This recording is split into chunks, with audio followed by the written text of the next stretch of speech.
الله أكبر دمور شديد دمور شديد তালিবান সন্ত্ৰাসৰ আন এটা নাম।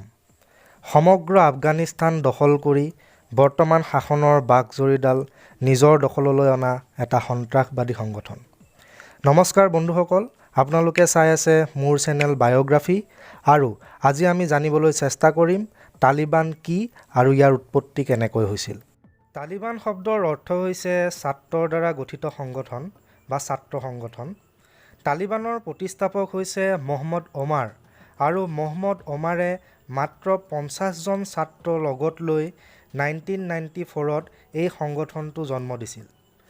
আব্দুল ঘানী বাৰাদাৰ তালিবানৰ অন্যতম প্ৰতিষ্ঠাপক সদস্য, যিজন বৰ্তমান আফগানিস্তানৰ ৰাষ্ট্ৰপতিৰ দৌৰত প্ৰথম স্থানত আছে। তালিবানে চাৰিয়া ল তেওঁলোকৰ দেশত প্ৰৱৰ্তন কৰিব বিচাৰে আৰু চাৰিয়া লৰ জৰিয়তে তেওঁলোকৰ দেশখন শাসন হোৱাটো বিচাৰে। এনে নহয় যে তালিবান প্ৰথমবাৰৰ বাবে আফগানিস্তান দখল কৰি চৰকাৰ গঠন কৰিবলৈ আহিছে। ইয়াৰ পূৰ্বেও 1996ত অৰ্থাৎ তেওঁলোকৰ জন্ম হোৱাৰ দুবছৰৰ পিছতেই তেওঁলোকে প্ৰথমবাৰৰ বাবে আফগানিস্তান দখল কৰি চৰকাৰ গঠন কৰিছিল। তালিবানৰ উৎপত্তি সম্পৰ্কে জানিবলৈ হ'লে আমি আফগানিস্তানৰ কিছু ইতিহাসৰ বিষয়ে জানিব লাগিব। 1979 চনত যেতিয়া শীতল যুদ্ধ চলি আছিল আমেৰিকা যুক্তৰাষ্ট্ৰ আৰু ছোভিয়েট ইউনিয়নৰ মাজত, তেতিয়া আফগানিস্তানৰ প্ৰধানমন্ত্ৰী আছিল হাফিজুল্লাহ আমিন আৰু তেখেত আছিল এগৰাকী কমিউনিষ্ট লিডাৰ। সেই সময়ত দেশখনত দুটা আইডিঅ'লজি আছিল, এটা আছিল কমিউনিষ্ট আৰু আনটো আছিল ইছলামিক। ইছলামিকসকলে দেশখনত ইছলামিক আইডিঅ'লজি প্ৰতিষ্ঠা কৰিব বিচাৰিছিল আৰু ইছলামিক ল অৰ্থাৎ শৰিয়াৰ দ্বাৰা দেশখন চলাটো বিচাৰিছিল। 1979 চনতে আফগানিস্তানৰ চুবুৰীয়া ৰাষ্ট্ৰ ইৰাণত ইৰাণিয়ান ৰিভলিউশ্যন আৰম্ভ হৈছিল আৰু ইৰাণৰ কমিউনিষ্ট লিডাৰ মহম্মদ ৰেজাক ইছলামিকসকলে হত্যা কৰি দেশৰ শাসনভাৰ নিজৰ দখললৈ আনিছিল। এই ঘটনাই হাফিজুল্লাহ আমিনৰ মনত ভয়ৰ সৃষ্টি কৰিছিল, কাৰণ ইৰাণ আৰু আফগানিস্তানৰ ৰাজনৈতিক পৰিৱেশ সেইখিনি সময়ত একেই আছিল।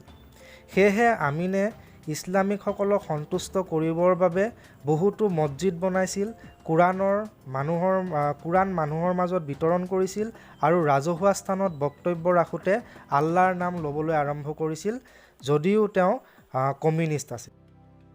এই সমগ্ৰ পৰিৱেশ পৰ্যবেক্ষণ কৰে ছোভিয়েট ইউনিয়নে আৰু ছোভিয়েট ইউনিয়নে হাফিজুল্লাহ আমিনৰ কাৰ্যত অসন্তুষ্ট হৈ আফগানিস্তানত মিলিটেৰী ইণ্টাৰভেনশ্যন কৰে আৰু হাফিজুল্লাহ আমিনক হত্যা কৰি বাৰবাৰ কামালক তেওঁলোকে নতুন প্ৰধানমন্ত্ৰী হিচাপে নিযুক্তি দিয়ে।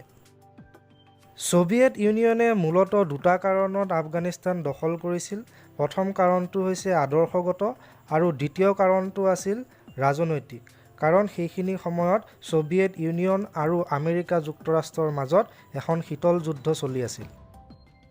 ইয়াৰ পিছত আমেৰিকা যুক্তৰাষ্ট্ৰই যিহেতু শীতল যুদ্ধ চলি আছিল, তেওঁলোকেও হাত সাবটি বহি নাথাকি ছোভিয়েট ইউনিয়নক আফগানিস্তানৰ পৰা প্ৰতিহত কৰিবৰ বাবে আমেৰিকাৰ ইতিহাসৰ অন্যতম ডাঙৰ অপাৰেশ্যন চাইক্লোন আৰম্ভ কৰে। এই অপাৰেশ্যনত আমেৰিকাৰ ইণ্টেলিজেন্স এজেন্সি CIAক সহযোগ কৰিছিল পাকিস্তানৰ ইণ্টেলিজেন্স এজেন্সি ISI আৰু ব্ৰিটিছ ইণ্টেলিজেন্স এজেন্সি MI6 আৰু লগতে ছৌদি আৰৱেও তেওঁলোকক সহযোগিতা আগবঢ়াইছিল। সেই সময়ত আফগানিস্তানত মুজাহিদ্দিন নামৰ এটা সংগঠন আছিল আৰু তেওঁলোকে সকলো প্ৰকাৰে কমিউনিষ্ট চৰকাৰৰ বিৰুদ্ধে বিভিন্ন ধৰণৰ সৰু সৰু গুৰিল্লা ৱাৰ কৰি আছিল। অপাৰেশ্যন চাইক্লোন হ'ল সেই মুজাহিদ্দিনসকলক সকলো প্ৰকাৰৰ সা সুবিধা প্ৰদান কৰি কমিউনিষ্ট চৰকাৰৰ বিপৰীতে মুজাহিদ্দিনসকলৰ চৰকাৰ গঠন কৰা। ইয়াৰ পিছত 1989ত ছোভিয়েট ইউনিয়ন আৰু আমেৰিকা যুক্তৰাষ্ট্ৰৰ মাজত এক শান্তি চুক্তি স্বাক্ষৰিত হয় আৰু চুক্তি অনুসৰিয়েই ছোভিয়েট ইউনিয়নে আফগানিস্তান ত্যাগ কৰে।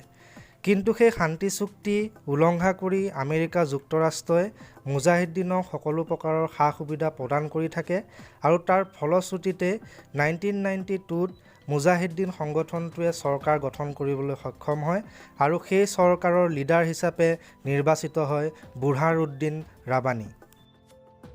এই সময়ছোৱাতে জন্ম হয় তালিবানৰ মুজাহিদ্দিন সংগঠনটো বহুতো সৰু সৰু গোটৰ দ্বাৰা সৃষ্টি হৈছিল আৰু এই গোটবোৰৰ মাজত পিছলৈ ক্ষমতাৰ বাবে টনা আজোৰা সৃষ্টি হৈছিল।